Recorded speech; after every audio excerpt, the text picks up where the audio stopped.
out to my friends from Goodfellas TV, from Alexis Too Sexy Salazar. All right, man. Word on the street. Keith Thurman, Errol, Spence Jr. February 11th or February 4th. That's the word on the street is when they doing it. So it was supposed to be originally the Terrence Crawford and Errol Spence date. As they tell me over at PBC that it was originally they dates to fight right around the Super Bowl. I think it might be right. I don't know when the Super Bowl is no more. It used to be you used to go right into the Super Bowl. Now they wait a couple weeks. So yeah, now they wait they give a week in between and all that. So man, this sun is vicious out here. But now they give you a week in between and stuff. So yeah, it's the 4th or the 11th. So apparently they already had this worked out, man. I told y'all that one of the fighters told Kobe off the record that they are, he affiliated with PBC. Y'all should know who I'm talking about. That they already knew Errol was fighting Keith Thurman back in the summertime. I told y'all all this was planned, So, but don't nobody want to believe me. I heard the man said, my boy heard the man say it out his own mouth. So, they know what's up, dude. Al, get what Al want. I mean, like I said, I heard some crazy shit, man. I mean, he dogging niggas out on every level. Think about that, on every level. Think about what I'm saying, on every level of an event. He dogging everybody out. It's just not the fighters getting dogged out. Al Heyman, and I can't even be mad as a black man pipping everybody in the game. I can't be mad at it.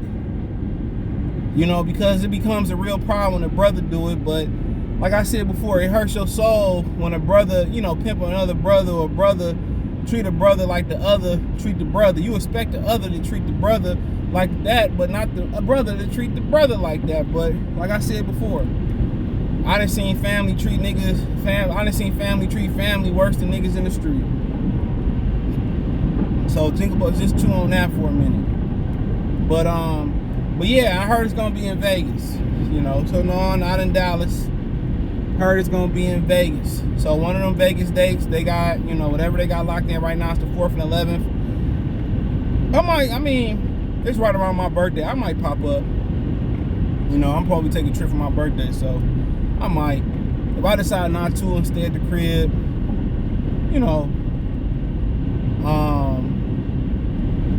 then I'll go for sure.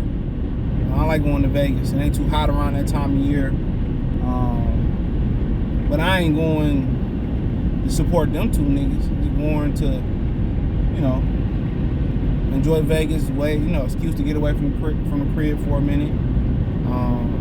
And the press niggas. How about that? But honestly, man, around that time of year, next year, that'll probably be my last wind down talking boxing. It'll probably be my last little wind down, man. If I do continue to do boxing on the platform, it'll be like a weekly podcast. That'll be strictly, you can listen to it on Spotify, Apple, or some shit like that. That's if I continue to participate. It'll be just that. But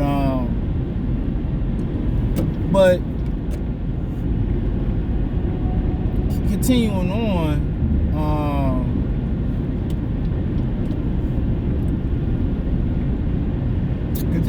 I mean, cool. It's still a fight that people have interest in. I ain't mad at it. I mean, it's a good fight to have before you get in the ring with Terrence Crawford. Kind of see where you at. Guy that can move a little bit. Remember I told you, kind of like testing yourself against your weaknesses in increments. It's a perfect matchup for Errol Spence to kind of twilight if it's trying to go into the Terrence Crawford fight or going to the 154. How you gonna handle somebody that can move? We know Keith Thurman, he moved to avoid punishment. So we already know Errol can get him out of there probably with a body shot. He is going to get Keith Thurman out of there. The dangerous thing about it is, Keith Thurman can get Errol Spence out of there too. So he still got a little power left. But think about Keith, when he land one good shot, he wild. He ain't no good finisher.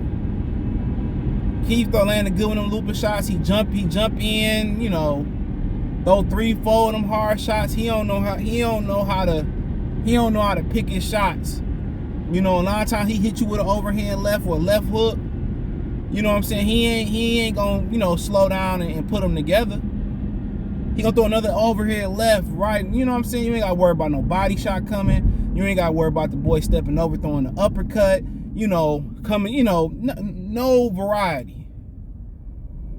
Like you buy a straight, you know, Sam's Club, Costco pack, an apple Nutri-Grain bars. Apple cinnamon, just you already know, ain't gonna be no blueberry in there. Ain't gonna be no flavor but apple cinnamon, which is the best. But, you know, that's just a defect in there. Like them Burger King fries, you mess around and get a onion ring in there or whatever. But you know what I'm saying. So that's why I said you know, you go get the speed, get the hand movement.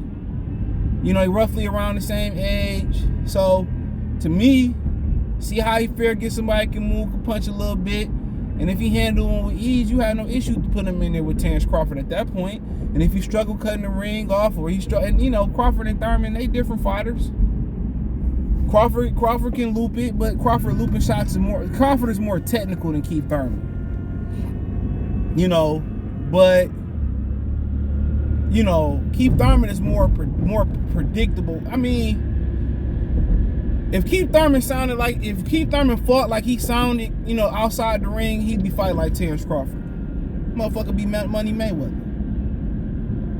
But he didn't use the straight. That's what kind of bothered. You know, I thought he beat Pacquiao, could have edged that, especially being the champion. But, you know, the dude didn't want to start throwing straight shots to the end of the fight. And you talk about a fighter with, you know, who sounds to have great IQ outside the ring and calling fights. But dude, I don't know, maybe it was an injury. When he started throwing that straight right hand, which we all know that's the money shot against a southpaw, he started having success. That's what he should have been. Had he been throwing straight right hands, he never would have got knocked down versus Pacquiao. Never. You know, he got knocked down, loading up on a shot. And that's what Errol Spence got to know.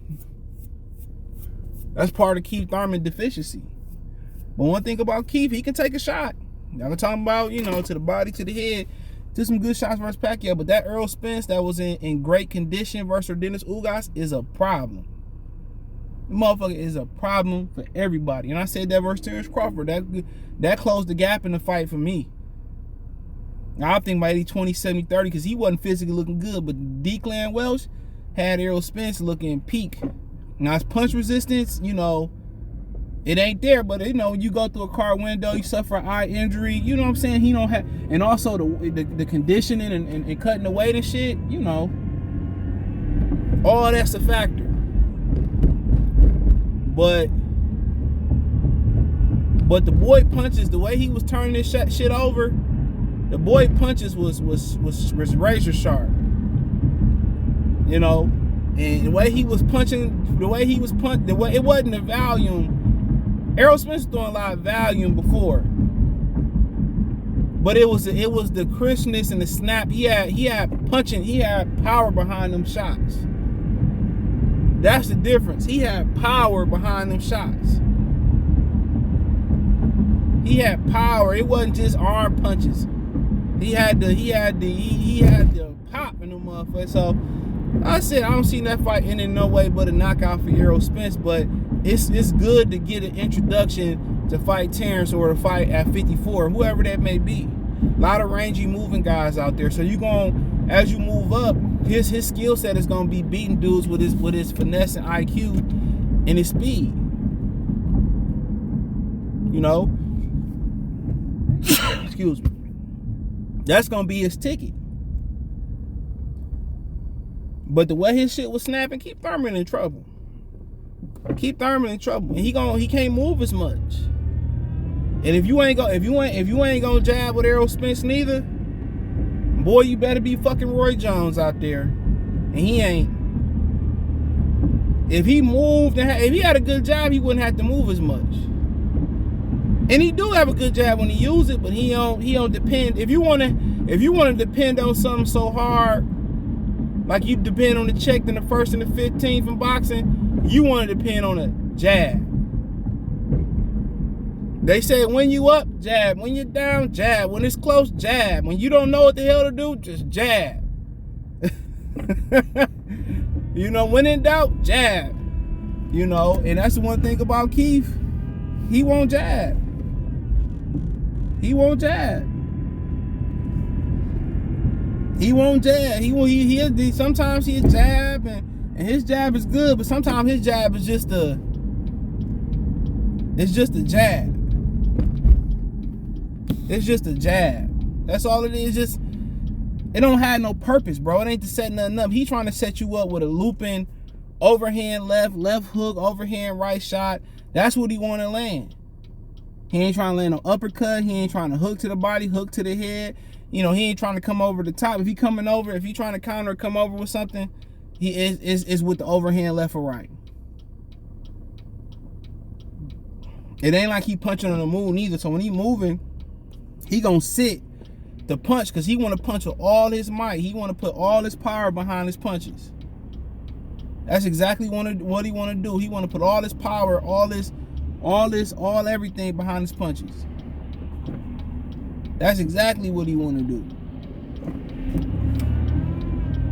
That's exactly what he want to do. He want to put all his might behind that shit. So, but like I said before, it's still a good matchup.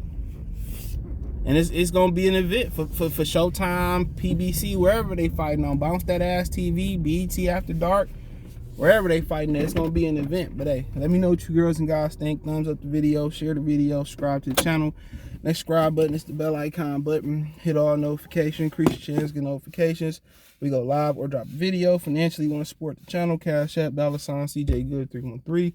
Venmo CJ Good 313, PayPal link description. Hit the link tree. Find me on Twitch, Twitter, Instagram, Spotify, Cash App, Venmo, PayPal. Peace.